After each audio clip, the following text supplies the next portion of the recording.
ہو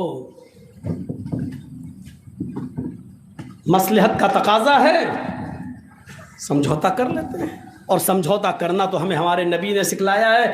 نہیں چلنا چاہتا ہوں اس طرف۔ صلح حدیبیہ پوری کی پوری بھری پڑی ہے وہ داستان، ایسے ہی سنا، ایسا سمجھوتا عقل بھی نہیں کہتی کہ اتنا دب کر سمجھوتا کرنا چاہیے۔ آئے محمد صلی اللہ علیہ وسلم، اس مرتبہ آپ جائیے اور آپ کے صحابہ جائیں، ہم آپ کو عمرہ نہیں کرنے دیں گے، آئندہ سال آپ آئیے گا۔ ٹھیک ہے، چلے جاتے ہیں۔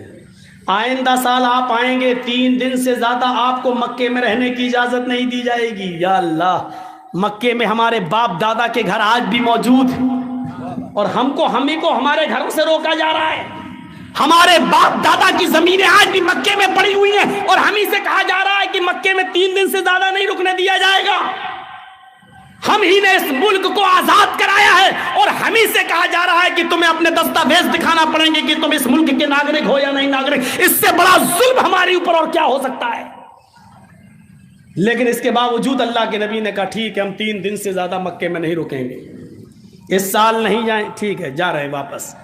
آئندہ سال ہم اور ہمارے صحابہ آئیں گے، ٹھیک ہے آئیے، لیکن 3 دن سے زیادہ مکے میں نہیں۔ کہا ٹھیک ہے۔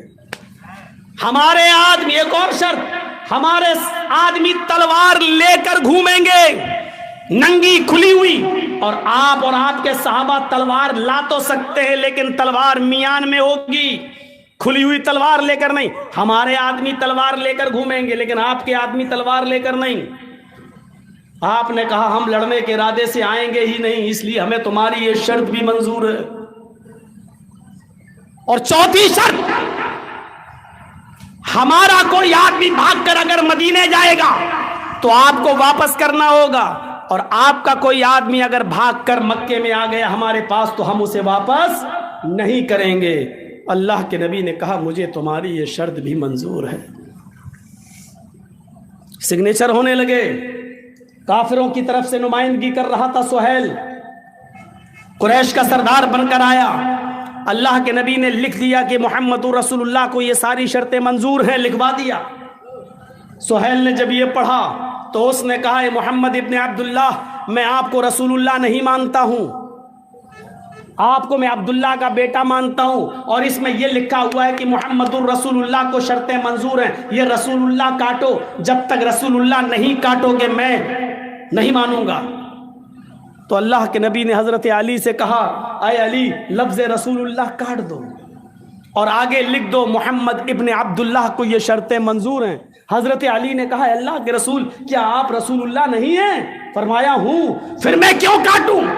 کہا کہ میں اللہ کا رسول بھی ہوں اور عبداللہ کا بیٹا بھی ہوں، یہ لوگ مجھے اللہ کا رسول نہیں مانتے۔ کوئی بات نہیں، عبداللہ کا بیٹا تو مانتے ہیں، لکھ دو محمد ابن عبداللہ کو یہ شرطیں منظور ہیں۔ حضرت علی نے کہا اللہ نے آپ کو حق کے ساتھ رسول بنا کر بھیجا ہے، میرے ہاتھ میں اتنی طاقت نہیں ہے کہ میں اپنے ہاتھ سے لفظ رسول اللہ کاٹ سکوں۔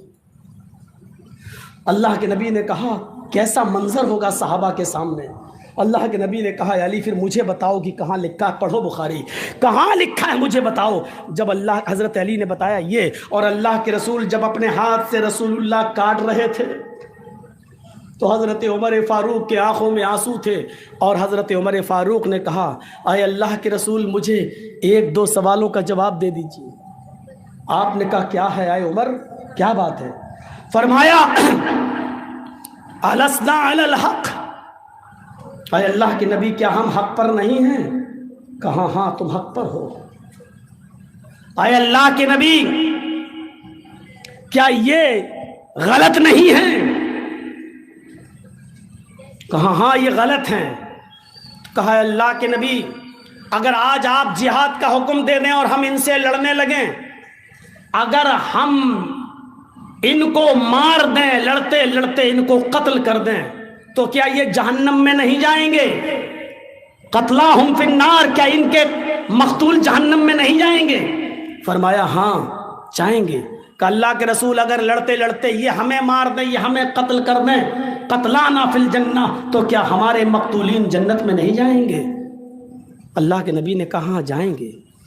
تو کہا اللہ کے نبی پھر اتنا دب کر فیصلہ، پھر اتنا دب کر فیصلہ؟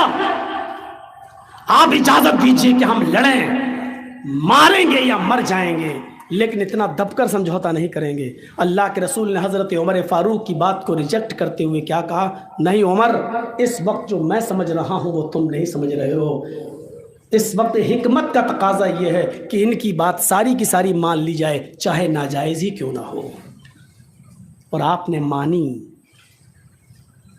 اور ساری ناجائز باتوں کو ماننے کا نتیجہ یہ نکلا کہ چند سالوں کے بعد پھر فاتحانہ داخلہ ہوتا ہے مکے کے اندر، شاندار طریقے سے مکے کے اندر داخل ہوتے ہیں، اور سب سے پہلے مکہ فتح کرنے کے بعد جب آپ مکے میں داخل ہوتے ہیں تو جانتے ہو سب سے پہلا کام کیا کیا تھا اللہ کے نبی نے؟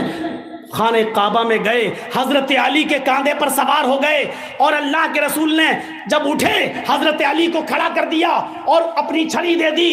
حضرت علی نے ایک ایک بت کو گرایا، خانہ کعبہ سے بتوں کو صاف کیا، ایک ایک بت کو گراتے جاتے اور کہتے جاتے جاء الحق وزهق الباطل ان الباطل کان زہوقا، حق آ گیا اور باطل مٹ گیا، اور باطل کو تو مٹنا تھا۔ میرے بھائیوں، دور اندیشی کا نتیجہ یہ ہوتا ہے، حکمت عملی کا نتیجہ یہ ہوتا ہے، جوش میں آنے کی ضرورت نہیں ہے۔ یہ ساری چیزیں ہمیں شریعت نے بتائی ہیں، ساری چیزیں ہمیں قرآن و حدیث کے اندر ملتی ہیں۔ ایسے حالات ہو جائیں تو ہمیں کیا کرنا چاہیے؟ تھوڑا سا پانی اگر ہو تو منگائیے، تھوڑا گلا میرا نہیں۔ تو ساری چیزیں شریعت کے اندر موجود ہیں۔ تو بات تھوڑی سی کٹ گئی، ہمیں توحید سے اپنا رشتہ مضبوط کرنا چاہیے۔ دہریہ کی عقل میں نہیں آ رہی تھی بات، اتنا بڑا تربوز زمین پر، اتنا چھوٹا سا آم پیڑ پر، جب اس کی ناک پہ گرا تو اس کی عقل میں آ گیا۔ تو اللہ نے جو کچھ بھی کرتا ہے اس کے کام میں حکمت ہوتی ہے۔ یہ الگ بات ہے کہ ہم اس کی حکمت کو سمجھ پائیں یا نہ سمجھ پائیں۔ اپنی عقل کو اس حد تک دوڑائیے جس حد تک دوڑ سکتی ہے۔ ایک بات اور بتا دوں آپ کو، اپنی عقل کا استعمال اتنا زیادہ مت کیجئے جو عقل کے دائرے سے باہر ہو۔ آنکھ کا کام دیکھنا ہے، لیکن یہ آپ کے آنکھ سامنے کی چیزوں کو دیکھ سکتی ہے، یہ آنکھ پیچھے کی چیزوں کو نہیں دیکھ سکتی ہے۔